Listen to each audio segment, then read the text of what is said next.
Oke, selamat datang di Presentation One Tech yang ke-50. Di sini gue mau bahas tentang style. Ya, style. Style ini tuh sebenarnya kayak apa ya? Bisa jadi selling point, tapi bisa jadi ini alat paling sering untuk dipakai untuk denial gitu ya. Jadi kalau misalnya newbie dikritisasi soal ya anatominya, colornya, apanya gitu ya secara teknikal gitu ya. Terus akan di defense dengan ini kan style gue gitu. Ini umum banget terjadi waktu beberapa kayak sampai sekarang juga masih ya gitu ya. Waktu awal-awal gue gambar gitu ya. Ini kan style gue gitu dan statement itu kira jadi konotasinya negatif ya.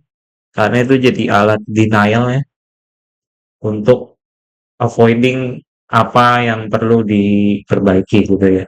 Tapi baik lagi, kalau lu cuma gambar sebagai hobi, ya nggak apa-apa, nggak usah bagus juga nggak apa-apa gitu. Kalau nggak cari uang juga, nggak jadi karir juga gitu kan. Yang penting goalsnya kan adalah seneng gitu ya.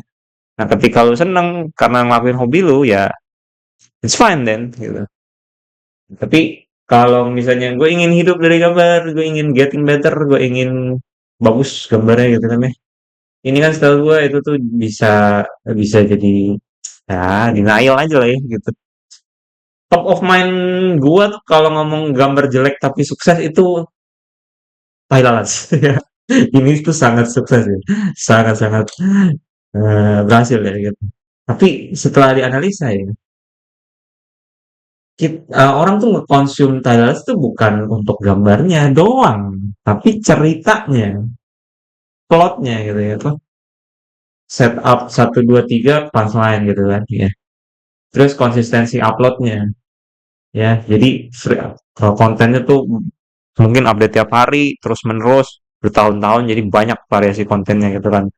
Dan masa sih kalau udah mencoba ribuan kali ya satu dua pasti ada viral lah gitu ya. Dan ya memang banyak yang viral ya gitu. Dan ya sekarang jadi very successful dan over the years ya gambarnya tetap sederhana tapi lebih solid aja gitu ya. Lebih makin solid dan akhirnya ini jadi style style tersendiri gitu. Apakah kalau stylenya diganti jadi anime yang serius begini akan jadi berhasil? Malah kayaknya enggak ya, karena secara produksi lebih lama, terus secara delivery juga kurang lucu kayaknya ya kalau gambarnya bagus gitu ya. Nah, jadi case gambar jelek tapi sangat sukses itu Tyler Lads. Sebenarnya ini bikin sukses bukan cuma gambarnya ya, itu writingnya ya, ide ceritanya gitu kan ya. Kayak gitu. Terus satu lagi Tekotok nih gue seneng banget nonton channel Tekotok ya. Tuh. Gambarnya cuma brush stroke-nya flash ya, ya. Flash gitu. Terus cuma animasi Rius diulang-ulang gitu ya. Terus di ini. Tapi selling point-nya Tekotok menurut gue itu plot yang relate gitu ya. Masalah sehari-hari yang sangat relate gitu. Sama dubbing yang asik ya. Dubbingnya bagus banget ya. Dubbing animatornya ya. Sangat bagus gitu ya. Jadinya yang dijual di Tekotok itu bukan lagi-lagi bukan cuma gambarnya. Tapi plotnya, dubbingnya, dan relatable-nya gitu kan ya. Dan lagi-lagi ini sangat berhasil juga ya. Dan gue juga tiap hari nontonin ini gitu. Terus satu lagi Picasso. Picasso tuh juga salah satu seniman legendaris yang gambarnya tanda kutip jelek, tapi sangat berhasil juga kan gitu. Nah sebenarnya ini lagi-lagi ya.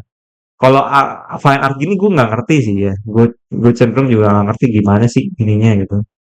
Tapi yang gue tahu Picasso itu pandai pandai jualan ya, pandai ngomong. Jadinya kalau untuk dunia seperti ini mungkin aja ya bisa bernarasi itu juga salah satu skill skill penting gitu ya untuk kesuksesan gitu ya. Nah satu lagi ini Milk and Mocha ini orang Indo juga kayaknya ya gitu. Terus kalau ini mah emang solid ya fundamentalnya bagus ini ya. Untuk bikin cute-cute ini memang bagus gitu. Ini orang yang udah bisa gambar dengan bagus cuma memilih gambar yang cute, yang sederhana gitu ya. Ya nggak apa-apa dan ini juga very successful juga nih, gitu ya. Terus satu lagi Naoki Saito, ya ini mah emang udah solid ya. Ini memang udah top lah ya. Fundamentalnya kuat, ininya kuat. Emang ini udah pro, tapi untuk genre anime ya gitu. Di sini Ko Rudi Swanto ini juga ini mah udahlah, ini over the top lah udah ya gitu. Cuma ini masuknya ke semi realis gitu ya. Dan ini luar biasa bagus gitu ya. Terus ini gambar gua tahun 2010 gitu ya. Nah, gue mau nunjukin ini soalnya kalau gue masih gambarnya kayak gini, terus gue bilang ini kan style gue, suka-suka gue dong gitu kan. Ya gue nggak akan bisa sampai gue hari ini kalau gue masih denial kayak gitu terus. Nggak mau belajar fundamental, terus ini kan style gue, terus udah stay di situ aja dan jangan ya, jangan jadi kayak gini. Dan gue nggak kayak gini kok.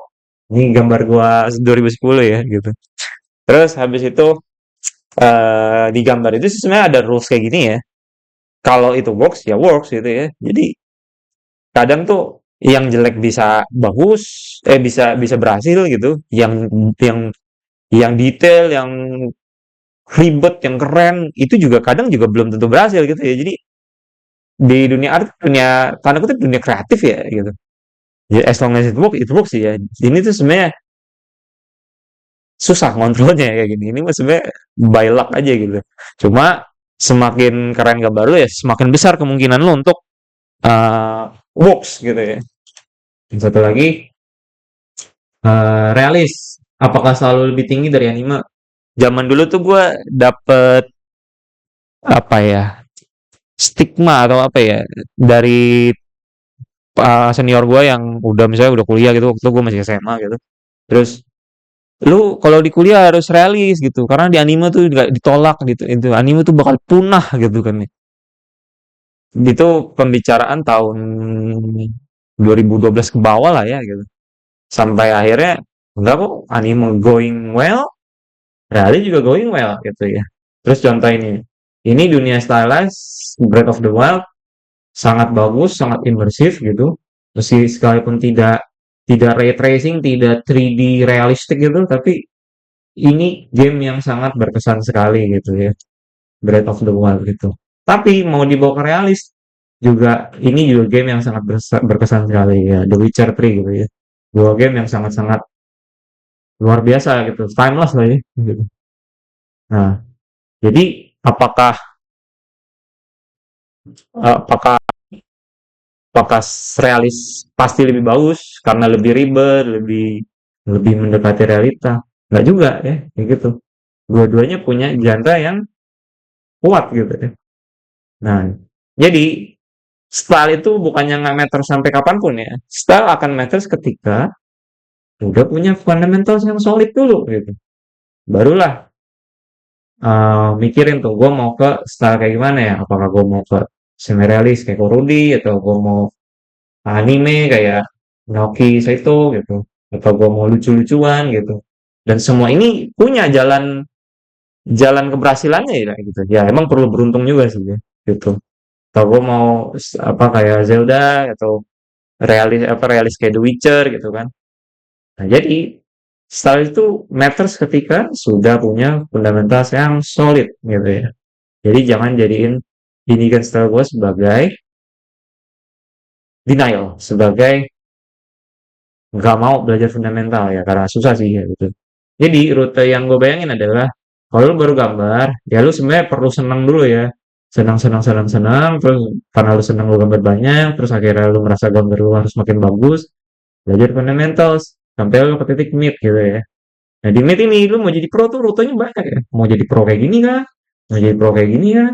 Mau jadi pro kayak gini kan? Gitu.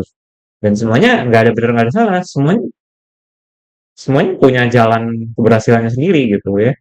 Gitu. Nah, di sini kalau udah pro ya udah belajar gimana caranya ngejual artwork lu supaya lu bisa dapat uang dan kalau dapat uang lu bisa gambar sampai lu tua gitu kan. Karena kan jadi pekerjaan lu begitu. Nah, kayak gitu. Jadinya jangan ya, jangan bilang ini kan style gue untuk denial gitu. Oke? Terima kasih sudah menonton. Sampai jumpa di video berikutnya. Bye bye.